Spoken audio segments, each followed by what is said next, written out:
We are here with Vote Squamish Election 2011 coverage, and we have a two-part conversation with Mayor Greg Gardner. This is part one. How are you feeling about leaving?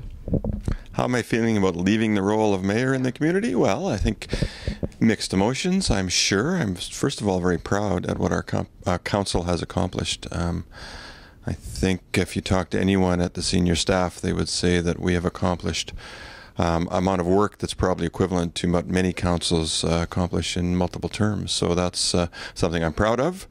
I'm looking forward to a little more time to myself as well in the upcoming weeks, so that'll be easier on me. It's a very large responsibility to be mayor of a community. So let's talk about, I'm just going to stop you right there because I'd like to talk about, you just made a fairly large statement about you've accomplished more than most councils. This council, can you speak to that? What have been some of the accomplishments? What has happened? And I know it's a lengthy list, but I'm going to give you some time and some leeway on that. Tell us some of the things that have happened.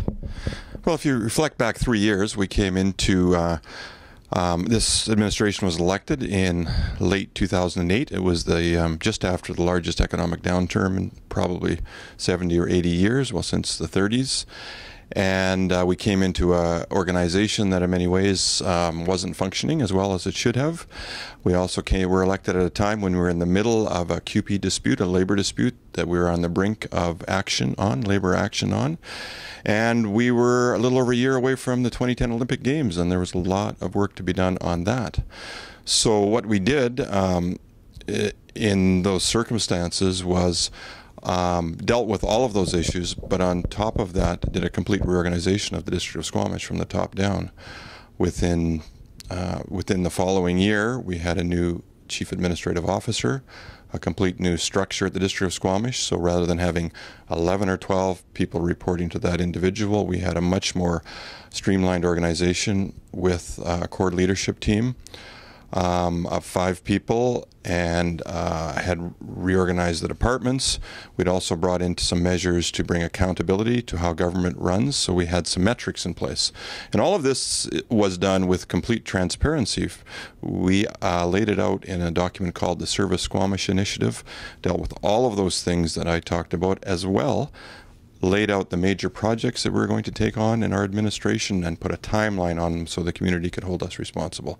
And that was published not only in paper but on our website as well. So that is generally how we attack the issues. What we did, first of all, was in terms of dealing with individual issues, we finished off a lot of unfinished business. So, for example, we had an official community plan, which is probably the most important policy document in any community, that had been worked on since about 2003 and not completed. We worked very hard to complete that about halfway through our term. I could go on and on and on. We rebuilt some relationships with Squamish Nation, and that came to fruition in a document called the Intergovernmental Accord, which did a whole bunch of things, laid a new economic future for the two organizations moving forward together, dealt with some land use issues, for example, Site B, dealt with the community forest, and really importantly created this relationship of cooperation with Squamish Nation, which is so critical to doing anything that involves Crown land these days and many other issues. Some of the other things, we did a complete review of our asset base. So a review of all the pipes in the grounds, all the transportation infrastructure like roads, review of all our buildings, review of all of our equipment inventory. And that allowed us to assess it and build on long-term plans for how we're going to deal with it financially and otherwise. And we are at the cutting edge in British Columbia, in Canada, I'm told, on that type of review. Our operations staff are being asked to speak to that at many different conferences right now. So pretty proud of that. Right now we're working on a long-term financial plan, and again the first one in British Columbia of its type, and so we're getting accolades all over the province for that.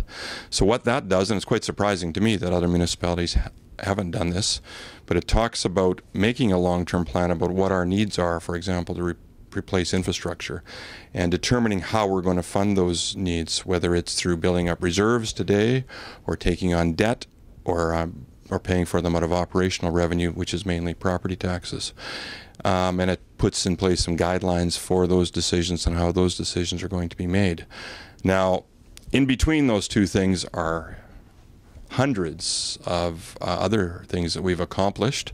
I guess we were very successful in realizing some of the grants that were happening through the federal and provincial governments. So we had some great infrastructure projects like the government road sanitary project, 2 projects up in the Highlands, water projects, a small diking project.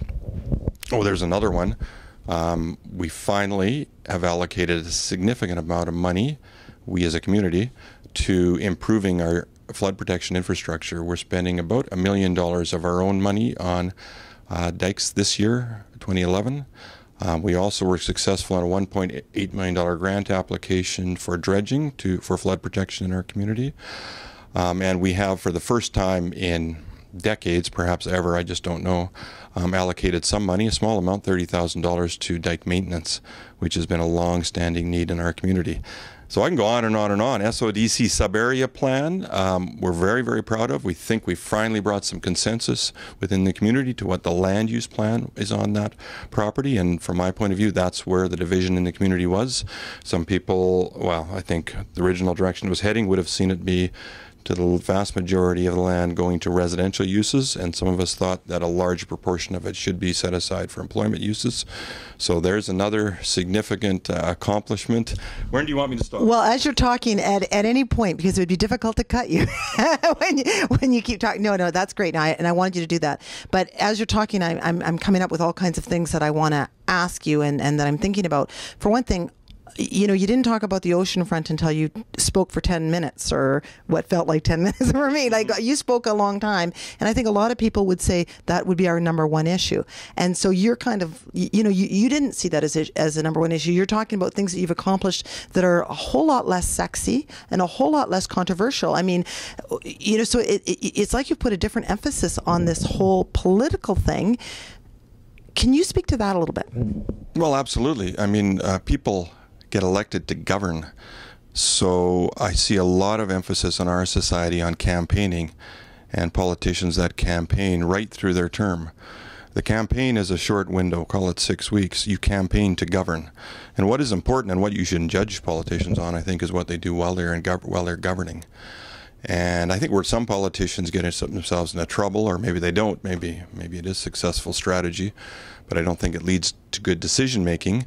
And what I'm talking about there is politicians making decisions based on whether they're popular or whether a segment of the community has taken a stance on them. And what we need to be doing is making good decisions based on the long-term interests of the community. So again, like you say, those things aren't sexy, they aren't exciting, they aren't the things that people talk about at election time, but they are the most important things in a community. When you look back and think about why municipalities were put in place, it's the basic needs, and whether it's clean drinking water or safe disposal of sanitary sewer and solid waste, or police protection and fire protection, those are the critical things, and we need to be running those efficiently to have the extra resources to do the more fun things, the recreational items, the social issues that we can take care of. So we need to be doing those basic items on an economically sustainable and an environmentally sustainable basis to be a strong community. So those people who don't know your background, Greg, who are fairly new to the community or not, who don't know, you have a business background, you also have a legal background. How do you feel that has helped you in your term on council? Well, I actually have a bit of a science background too, which is probably, of those 3 things, maybe as beneficial as any of the others. I have a Bachelor of Science in Forestry. So in forestry, we obviously study some biology and some sciences, which has really helped me with analyzing environmental issues. It seems like a small percentage of our population have any type of science background. Well, maybe I'm wrong about that, but it certainly helped me.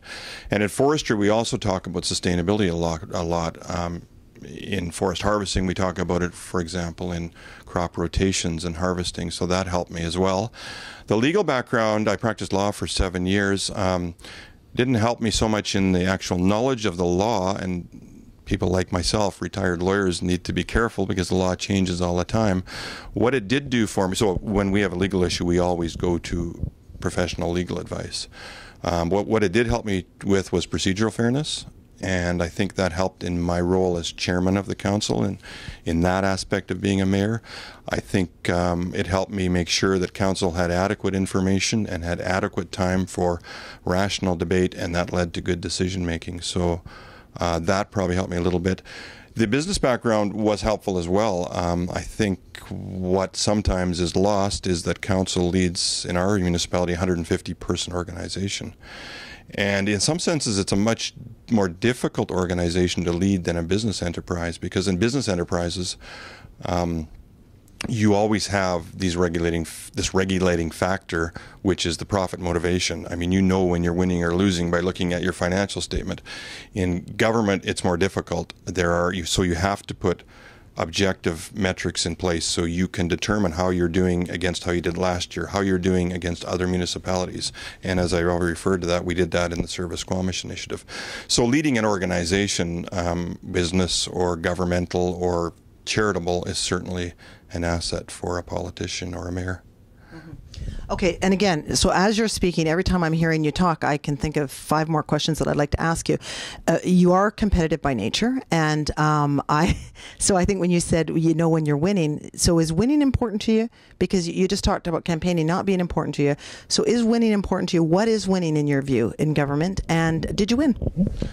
Well, certainly what's important to me is doing the most we can with what we have. And we are blessed in Squamish to have this incredible natural resources, to have a diverse community from all over the world living here, a well-educated community, and we're in a country, Canada, that is probably, if not the best country in the world to live in my opinion. So to be blessed with all those things and not make the most of them, I think would not be, maybe that would be failure. So winning to me is just doing the best you can with the resources you're given, and we've been given a lot in Squamish, so there's absolute reason for us to expect a very high quality of life, and that's what we're all striving for. So did you win? Well, it's not a winning like this is not a football game. So did we win by my measure? Yes, I think our council did as best it could in the circumstances and did an excellent job of moving forward and making Squamish a better place. Another measure might be, did you leave the community better than how you found it? And I think our council has. So yeah, I think we did a good job. Okay, one of the things I'm going to remark on about council and your term is that I did find it to be fairly cohesive, and I've not seen that in recent times. I mean, I've even seen it in there with whole slates that you haven't had the cohesion that this particular council seems to have had. And when I say cohesion, I don't mean you're all voting the same way. There certainly seems to be some diversity in some, but I do feel like this has been a council that's been focused on accomplishing goals as opposed to ripping each other apart. And I'm thinking you might have a part in that, but can you speak to, do you know what I'm talking about, how this has changed from past, and can you speak to why that was the case? Well, I know anyone who's lived in this community for longer than 3 or 4 years probably knows what you're talking about. And I sat on a council where it wasn't uncommon to have 2 members of council yelling at each other on TV at council meetings. I have been in this community when there were really pronounced slate politics, and which I don't like. I frankly don't even like party politics, where people were voting with their group just for the sake of voting with their group rather than having rational debate. So that was a very high, whether I was the reason for it or a part of the reason, or whether it was just we had a great council, it was certainly a very high priority on my list to make sure that we had good information and good independent debate. And I would challenge people to look back over our 3 years and see strong voting patterns. People voted different ways on different issues, and that means to me that they were bringing independent thought to each issue. And that's how you get good decisions. There's a reason there's 7 of us on council. It's because 7 heads are better than 1.